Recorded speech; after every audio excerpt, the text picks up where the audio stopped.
brought you some fresh new Tudor art news, and I'm actually really excited. I'm thrilled to be discussing what is a really extraordinary find announced by the University of Warwick this week. Art historians Elizabeth Holdring and Emma Rutherford have announced this portrait as being a unique image painted by royal miniature artist and international Renaissance superstar Nicholas Hilliard, depicting a rather unexpected sitter. Hence the clickbaity title of the video. While initially you might think that this portrait is traditionally sized, do go up on a big one, go on the wall.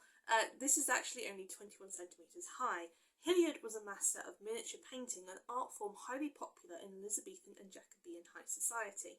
These tiny portraits were popular gifts and diplomatic tokens. In the factionalised world of English court politics, it was easy to show whose side you were on, who you admired, who you were allied with by wearing their image in a locket or a pendant or a watch cover. Hilliard himself said miniatures should be viewed in the hand, near unto the eye. This miniature of a young lady is specifically a cabinet miniature. Now, these were usually kept in a special display case or in a small room that was designed to be a personal gallery, like a private office.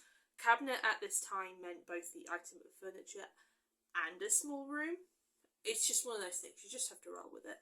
Ham House in Richmond is a rare surviving example of a cabinet with its images still intact, so it gives us an idea of how this picture would have been appreciated when it was painted in 1592. Only around 10 cabinet miniatures by Hilliard survive, despite the fact that he basically created the visual image of Elizabethan England that we still have to this day. Most of his artistic output was lost in a fire in 1733. Sir Andrew Fontaine owned a huge collection of portrait miniatures, not only Hilliard but Isaac Oliver, other artists of the period. I think they were on display. They were in storage at White's Chocolate and Coffee House, and they all burned in a big fire. It was so big that everything was reduced to ash, and they just had to sift through it with sieves to try and find the gold that was sort of the frames of these miniatures. So that this particular miniature survives is particularly amazing, but there's even more. There's even more. There's even more that makes it more remarkable. But wait! There's more! Out of the 10 surviving Hilliard cabinet miniatures we have, this is his only one that has a female sitter. She's around 16, which might seem kind of unbelievable when looking at her, and she's wearing specifically court dress. This is not sort of everyday lounging dress. This is specifically for being presented at the royal court. In fact, we know it has to be for court because she's depicted in the gardens of Greenwich Palace. Once described as England's lost queen, this is Lady Arbella Stewart, sometime royal heir, sometime royal rebel, and a decidedly sad shoot on the Tudor family tree. Lady Arbella is a little bit of an obscure figure around those interested in Tudor history, so she's not been the central figure of any films or mini-series or alternative histories or operas or novels, but she certainly should be, she could be. She's interesting enough. So picture this.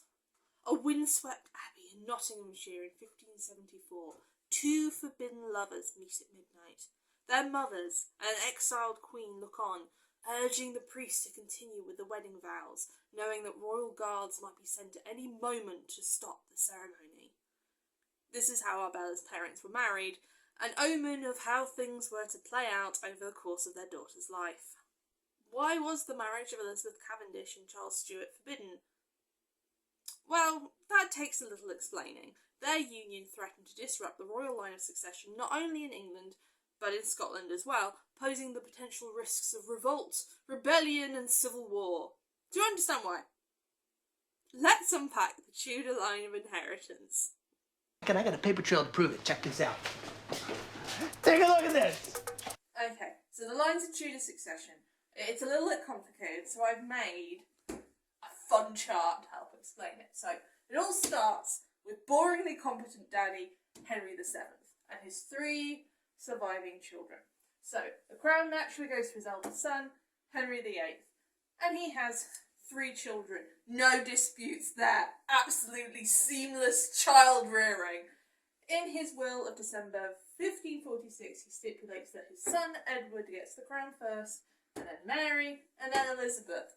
In the extremely unlikely event that all three of his children die without legitimate issue, his will stipulates that the throne goes to the line of his younger sister Mary, not Margaret. Mary has two daughters, Frances Grey, Duchess of Suffolk, Eleanor Clifford, Countess of Cumberland.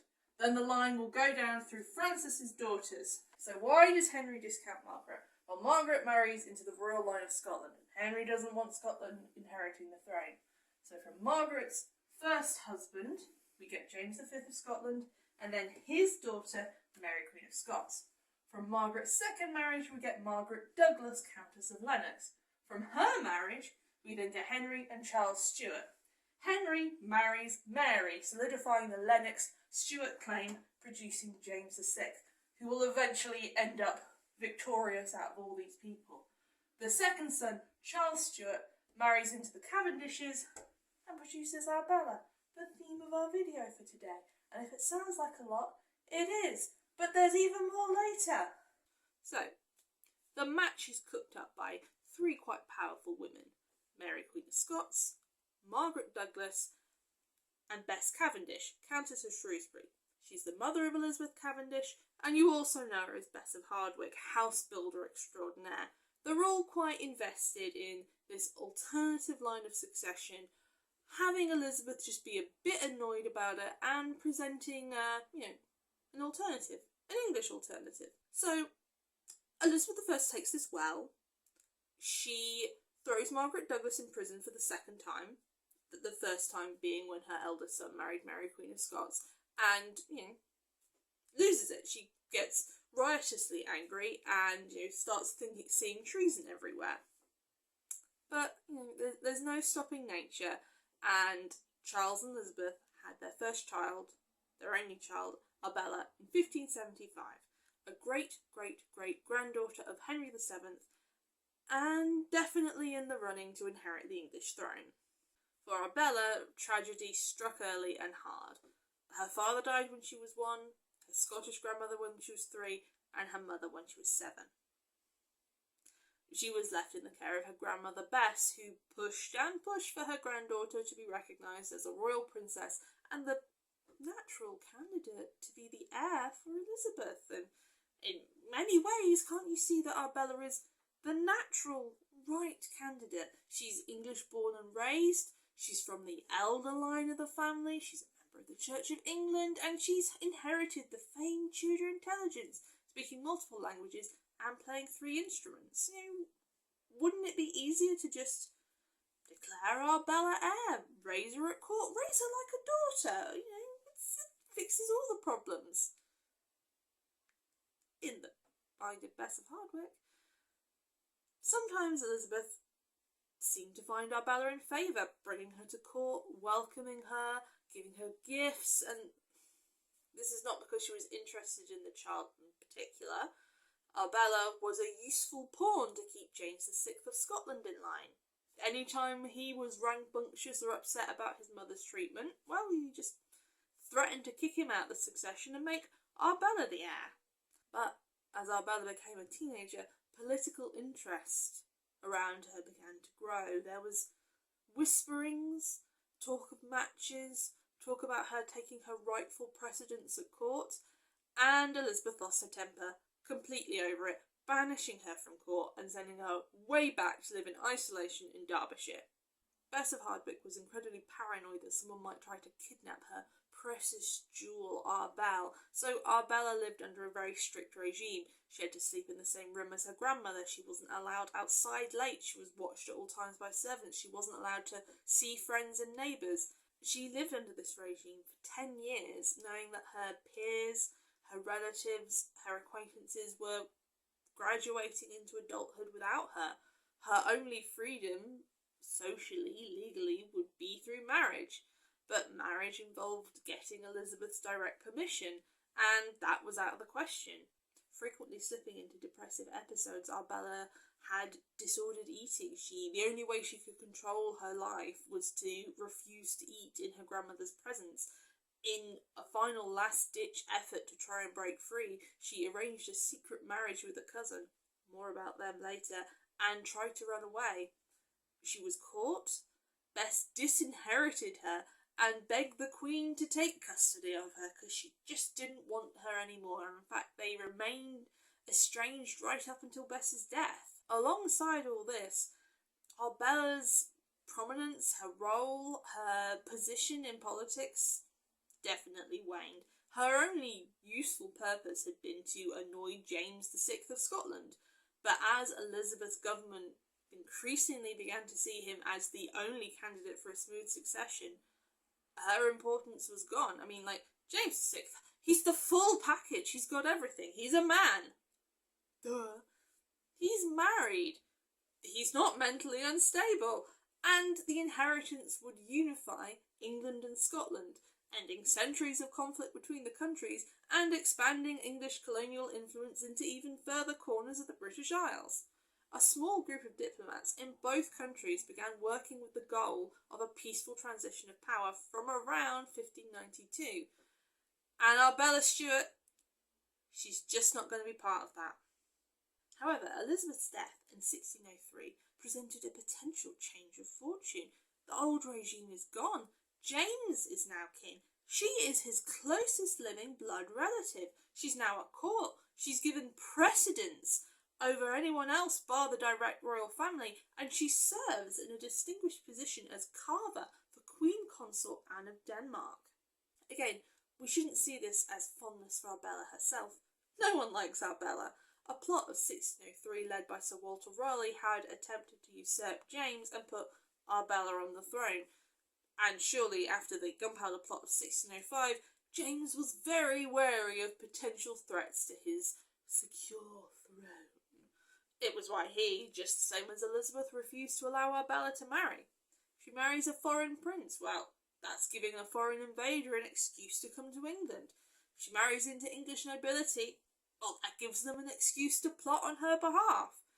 She was forced to remain in limbo, physically an adult, but socially and legally still at the level of a child. There is only one thing worse than English nobility. Boom. A child. No. It's understandable why her mental health took a complete nosedive again, and she decided to once again take drastic action. So, after the last secret marriage plot went so well, she did it again with the same Seymour cousins. I told you they'd come back. Let's go back to the chart. All right, so I start marching my way down to Carol and HR, and I knock on her door and I say, Carol! So when Arbella's looking for a husband, she goes looking through this side of the family. This side would be all too weird. So we go through Princess Mary, her daughter Frances, to the Grey sisters. Lady Jane Grey, Lady Catherine Grey, Lady Mary Grey. Lady Catherine Grey marries a Seymour, of those Seymours, of Jane Seymour, and has Edward Lord Beauchamp. From Edward Lord Beauchamp, we get the Seymour brothers. Arbella tries marrying the older. He's not interested, he's already married, so she goes for this one. William Seymour, Lord Beauchamp, they get married, thus unifying the two different branches of the Tudor family tree. In this essay, I will argue that actually they should have inherited the throne of England in the care of Carol in HR. William Lord Beauchamp was sixth in line to the throne. He's got a great noble background. He's highly educated. On paper, a really good match for Arbella. He's 22, she's 34, but it's fine, they'll work things out. They secretly marry. And James lost his goddamn mind. He had them both arrested and thrown in prison. It's the little touches, the constant imprisonment and mentally torturing family members. That's how you know James is a true Tudor. Arbella was not going to be thwarted. She wanted freedom, she wanted marriage, she wanted a life that had meaning. The lovers made a daring escape from their confinements to meet up again in France. William made it. Arbella didn't. Her boat was intercepted by royal forces and she was brought back to the Tower of London, a place where so many of her female relatives had been imprisoned, had lost their lives, had lost themselves. Her mental health broke, her spirit broke, back in captivity, possibly permanent. She was back under the strict rules of her childhood into her uncertain, unwanted life. And again, she took the only control she could. She refused to eat, refused medical help, and slowly starved herself to death, dying aged around 40 in 1615. As she signed herself in her last note to her husband, she was your most unfortunate Arbella. Let's look at this portrait and remember Arbella, not as a figure of tragedy and great sadness, but as the intelligent young woman she was, as the friend and confidant, as the carver of the Queen's meats and dancer and artist and poet and prolific writer. I'll put in links below. We have a lot of her surviving letters, and you can see her personality, see what she was like. This portrait, in Emma Rutherford's words, captures her regal stature and potential as a future queen. I'm not saying she would have been a good queen. The evidence about her judgment of situations and managing money suggest not. But I think she deserves to be remembered and discussed. And to have a prestige miniseries. I don't want to see anything more about Mary Queen of Scots and Elizabeth I, their rivalry. I don't want anything more about Six Wives or Henry VIII. I'm burnt on that. Let's cast our net wider. Let's give Arbella her time to shine. And let's really discuss the impact of power and politics on women of the period.